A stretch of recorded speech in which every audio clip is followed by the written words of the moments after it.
There are 3 phases that you will have to go through on your road to success as a sportswear brand. Every big brand that you look up to have been through these 3 stages, and in order to get through each one, you need to analyze what are the characteristics, which phase am I in, and what are the challenges that I'm going to face, and what do I need to do. On this episode, I'm going to be looking at those characteristics and giving you examples from some of the industry's biggest names and how they've overcome those challenges to get to the next level. The first phase, well, we all know it, it's the beginner phase. This is the 0 to 1 to 2 million phase. This is the phase where you're essentially just setting up everything. You're creating the brand name, you're setting up the LLC, finding who your core consumer is, you're creating the brand identity, you're setting up your social media channels, you're creating your first collection. This is an exciting time, but a challenging time for many businesses. This phase typically involves a bunch of starting assets. The first one would be your idea development. You're building your idea. What is your brand? Who's your niche? What problem are you solving? Now you're also creating product. You're actually finding out the problems that you want to solve, and you're designing your first collections. Now you're also choosing to enter the market. Entering the market means setting up your social media, putting forth who you are to the world. At this stage, you're also very financially constrained because usually you're either self-funded or you have a small investment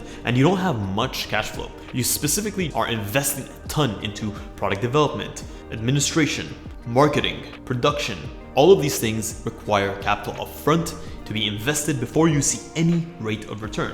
And especially in the early stages when you don't have a consistent consumer base and you're trying to figure out what your tone of voice is and how you market and how you actually get customers to buy, it can be a lot of investment upfront and very little return. At this stage as well, there is a steep learning curve. Every single part of the business is something you've never touched before. You're not a fashion designer, you're not a supply chain expert, you're not a product developer, you're not a quality control agent, you're not a shipping controller. All of these things are terms and areas of the business that you've never experienced before, and you're having to learn everything from scratch. And I say congratulations to you because you're taking that learning curve and you're trying to compress it as much as you can so you make as few mistakes as possible. You also now have a very small customer base. Sure, you might have some people that know you from social media, maybe you have friends and family, maybe you have people that you've met in real life that want to support you, but the world is so much bigger than your immediate circle and those who know you. Now it's time to scale and to build that customer base to take it to the next level. A great example of how a business operated in the beginner phase is Alphalete. Alphalete was founded by Christian Guzman in 2014, 2015, and at the time Christian was a very well-known YouTuber. And because of a lack of huge amount of funds to start the business,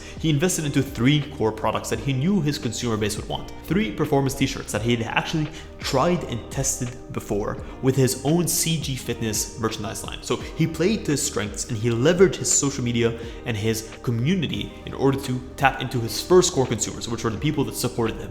And then he chose to scale from there. However, this was actually a challenge in and of itself. If you look at Christian's announcement video for Alphalete, back at the time, he sort of didn't want people to know that he was the person behind Alphalete because he understood that with so much leverage of his personal brand, he didn't want the brand to become heavily and solely reliant on him and his exposure in order to acquire new customers. He wanted the brand to be bigger than who he was. So in the beginner phase, what are the key areas that you should focus on? Well, number 1 is you simply want to build brand awareness. You want to make people know who you are and what you sell. This can involve a variety of different things, different marketing opportunities. You should be able to be willing to put yourself out there in any way, shape, or form. And you also want to be able to build a network. Build a network with service providers like designers, like fashion designers, anyone that you need to run the business as efficiently as possible. The second phase is the growth phase. This phase, you're typically doing between 2 to 10 million in revenue, depending on the market that you're in. This phase is going to see you scale rapidly. You'll see your revenue go year on year, maybe 100%, 200%. What are some of the characteristics of a business at this stage? Well, number 1 is you're going to be scaling production. When you scale production, you may find that your current production capabilities are lacking. Perhaps they're lacking in terms of the type of quality that you're able to offer. Also, you need to focus on bringing in new assets into your business that allow you to bring in more efficient and more cost-effective production techniques. Perhaps now you're able to go into new domains, you're able to scale your production, you're able to tap into higher minimum order quantities that give you access to a completely new base of supplier that you didn't have access to before. Next, you'll also notice that you're now expanding your product line. Once you've focused and figured out a core product line that actually works for the business, now it's time to find adjacent product lines that are synonymous with what your customer wants, but offers your customer more sort of variety. By giving your customers products that they want that are outside of your core capabilities, this is how you go from 2 to 10 million. You can't keep selling your customers the same product. There's only so many times that you can market the same products. At this stage, you'll be focusing on marketing and sales growth. You'll have found your rhythm when it comes to your marketing. You'll have some good relationships with influencers. Maybe you have a good set of marketing ads or marketing spend that you have on a regular basis. And you'll start to fine tune the vocabulary you use, the types of ads that you run, the types of influencer campaigns that you run. You'll also focus on specific numbers and sales targets that you want to hit quarter on quarter in order to continuously achieve the growth that you want. At this stage, you'll also start building a team. You'll notice that as an owner, you can't do everything. And sure, you may continuously continue to wear multiple hats. You'll now bring in people to help you and to give you back your time for the areas where you can leverage your expertise the best. You'll also now need to focus on cash flow management. This means that you need to be very wary of the cash coming in and the cash going out. A great example of this is Owner Active that is actually currently exiting this second phase and entering into the third phase that we're going to be discussing next. Owner Active has done a great job building the community, actually finding their voice in the market and positioning who their core consumer is and why they choose to buy from Owner Active. This is called community building or brand recognition. So what should you focus on at this stage? Well, number one, you should definitely look at efficiency and optimization. At this stage, you are typically rinsing and repeating these same steps in the business, whether it's product development, whether it's sampling, whether it's marketing, whether it's final customer delivery. You're able to look at these parts of your business and to make them more efficient, potentially save yourself millions of dollars in top line. You'll be looking at market expansion. Market expansion means once I've sort of saturated my core consumer offer, how do I expand the market so that I can get more market share, I can tap into and be competitive in adjacent markets. This is essential because you can only grow so much within your niche of a niche of a niche. Eventually, you're going to have to become a bigger fish in an even bigger pond. And lastly, you want to strengthen your brand. You have to understand that what gets people to buy product is not necessarily always the product quality.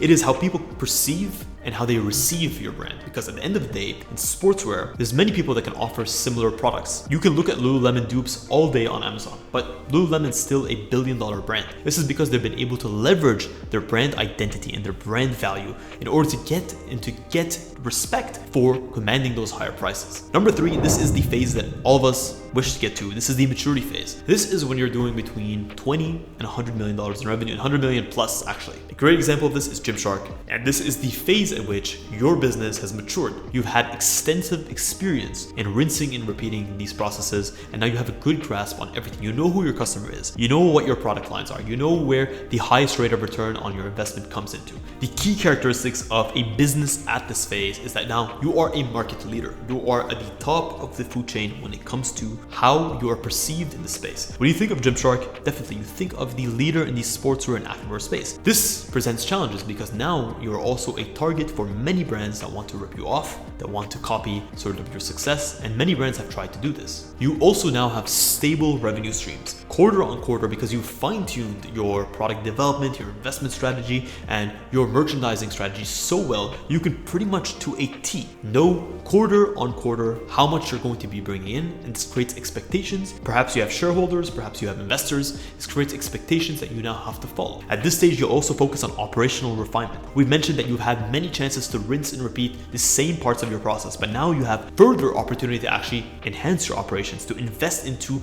new technologies, whether it's in warehousing, whether it's in logistics management, whether it's in product design and development, in order to create better, more unique, more efficient products, to cut out any deficiencies in your workflow that could be costing you millions and millions of dollars a year. At this stage, you'll also want to be focused on innovation and consistent diversification. Yes, you will have your core consumer product and your sub-adjacent lines, but you'll want to diversify what your brand is able to offer. You'll also want to retain customers. Every single customer that you have is infinitely valuable at this stage as you've reached market saturation and as you pretty much have no more core consumers to expand into. So to avoid losing your consumers to competition, you want to implement consistent feedback loops where you're able to engage your customers, to find out what they like and what they don't like, to give them a personalized experience, to make them feel as if they are part of a brand by giving them loyalty experiences. And here, lastly, you will be focused on global expansion. Whereas you might have started within a local market or a set of markets in the beginning, when it comes to Gymshark has been doing this maturity phase perfectly.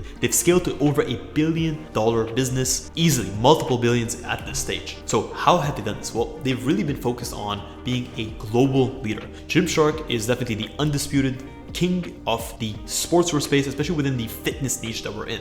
Lastly, they are now building a brand legacy. They are building flagship stores. They're building physical locations to cement themselves as not just another social media brand, as a brand that is meant to be taken seriously. So guys, that is it. That's a wrap on this episode. That's been the 3 key phases that every single business will go through. Let me know which phase that you feel that is the most difficult to get over. If you guys enjoyed this video, please consider smashing a massive thumbs up. It really does help us out. It keeps us motivated to keep pumping out this content for you.